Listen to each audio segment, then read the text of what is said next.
Hi there, Saksham this side from Ace IPM. This video is going to be a little different in a sense that it's more of an opinionated piece than factual. And in today's video, we are going to have a discussion as to what an ideal IPM student looks like. And that is going to be a general discussion plus something specific to each of the IIMs. So without any further ado, let's get started.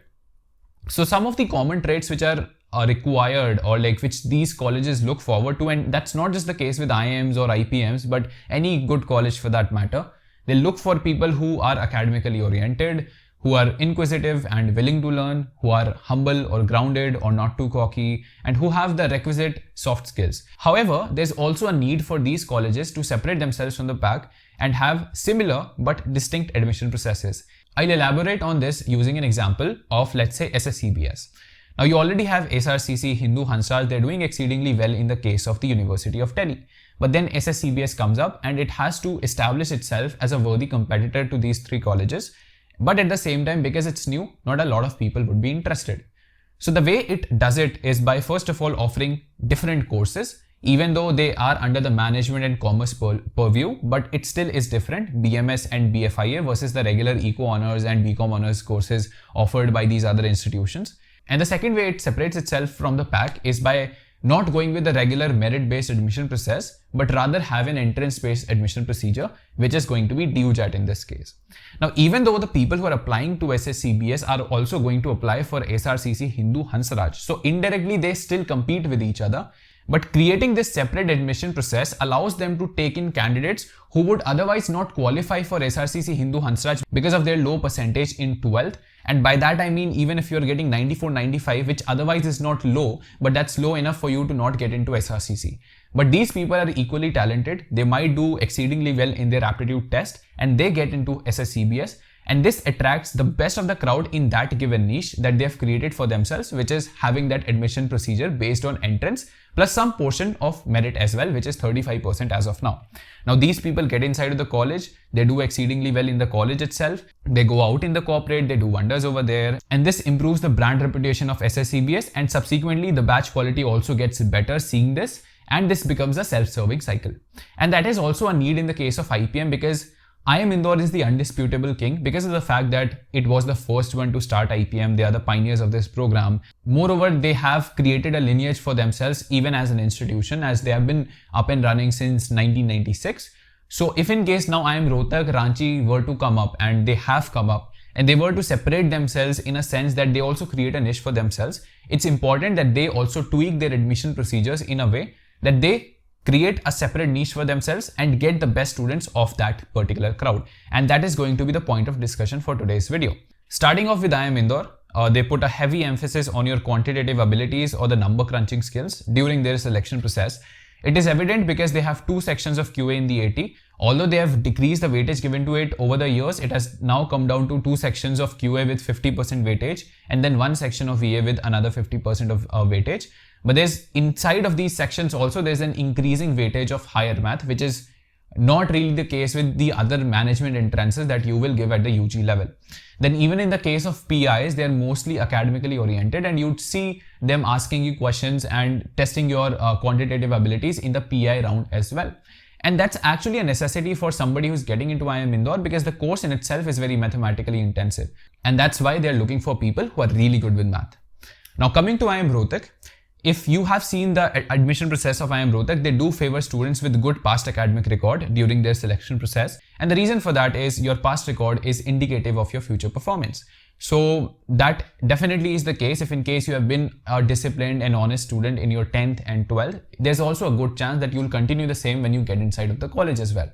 And this is very evident because the weightage given to past academics is on a constant rise over the years. It was 10% during my time, that was 2019. In 2020, it increased again.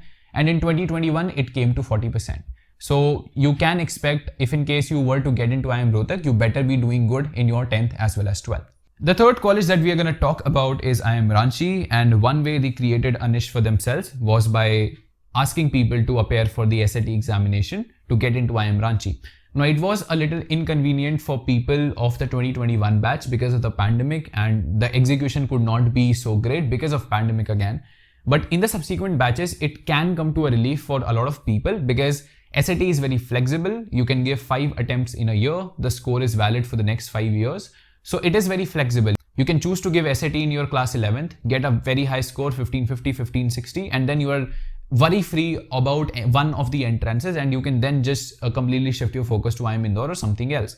And even if in case you fail to get your desired score, you can always appear for it again and send your best course to IIM Ranchi. So in that case, that was one way how they were creating a niche for themselves.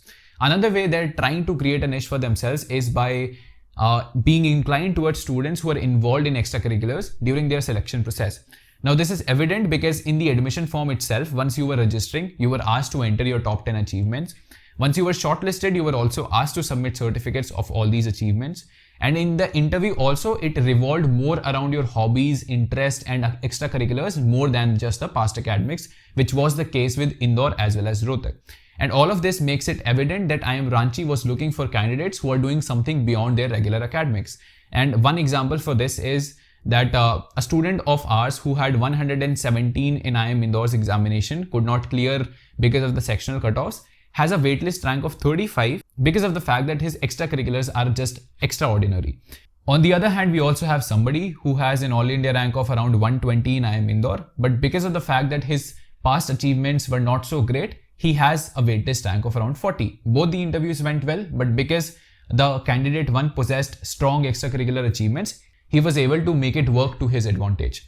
So that's something which we saw in the case of IIM Ranchi. But because of the fact that it's their first year only, so maybe their admission process will evolve over time. It does hold true for this year, might not hold true for the subsequent years. So we will have to see. And they also do favor people who have good past academic records because they also give 25% weightage to your 10th plus 12th. So that's something that you need to keep in mind. Now, we have discussed what is it that they're looking for in specifics, but how does this information help us?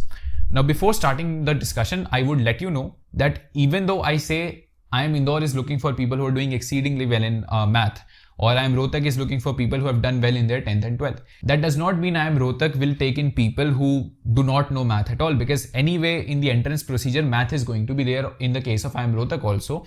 In the case of IIM Indore as well, they will question you on the fact that why do you have such low past academics if that is a case with you in the interview process. Same is the case with Ranchi, even though they look for ECA, but they are also judging you on your IQ in the admission process and also in your interview round. So even though you will have to focus more on one of the aspects for each of these colleges, that does not mean you can completely neglect the rest. But the point of this discussion was to allow you to aim for the best, but first ensure your admission in the relatively safer option. So for example, I am a non-math student and I aspire to be in IIM Indore. But at the same time, I understand that math is not my forte, but I did good in my 10th board. I have a 95 or 96. Now I will make sure that I'm doing well in my 12th board as well. Again, get marks in the same ballpark range, while also making sure that I'm working on my mathematical skills. The way it helps me is that at least I can ensure my admission in Rohtak before I jump onto my IPM Indore preparation. So I will not neglect my board examinations just because I want to get into IIM Indore. So that's the whole idea behind doing all this. And in this way, you can also work on the specific areas which these institutes demand so as to come out as a worthy candidate to them. But of course, as I mentioned, just having good past acads, just being good with math or just being good with your extracurriculars alone won't help. You still have to pass the bare minimum of the other criteria as well. And it always helps if in case you have a rounded personality, you have a bit of everything and you can always compensate for one of these things by the other two. So if in case you want to get into IIM Rohtak, but you did not do so good in your 10th and 12th, you can always compensate by it by scoring really high in the aptitude test and you present yourself in the best way possible in the interview round. Now, if in case you're preparing for any of these institutions, you can also prepare with us at ACE IPM. You can join our exclusive 1-year or 2-year preparation courses, which is going to include in-depth recorded lectures for all the topics starting from the absolute basics to the point required for you to get through this exam. It will also have weekly live sessions for 3 hours each. You'll get 21 physical booklets delivered to your doorstep and they are going to have more than 6,500 questions for you to practice. You'll get 120 plus full-length mocks and also sectional test. And most importantly, you'll have mentorship from your IPM seniors from both IIM Indore as well as Rohtak. This year alone, we had 70 plus final selection and IIM Indore as well as Rohtak. You can check the result video for the same. If in case you want to know more about it, you can head over to aceipm.com/counseling to book a free counseling session. The link is available down in the description. And with that, I conclude the discussion. I hope you found it helpful. If in case you did, please leave a like, comment down your views, and share it with your friends who also might find it helpful. That's it for today. Stay safe, take care, and good luck.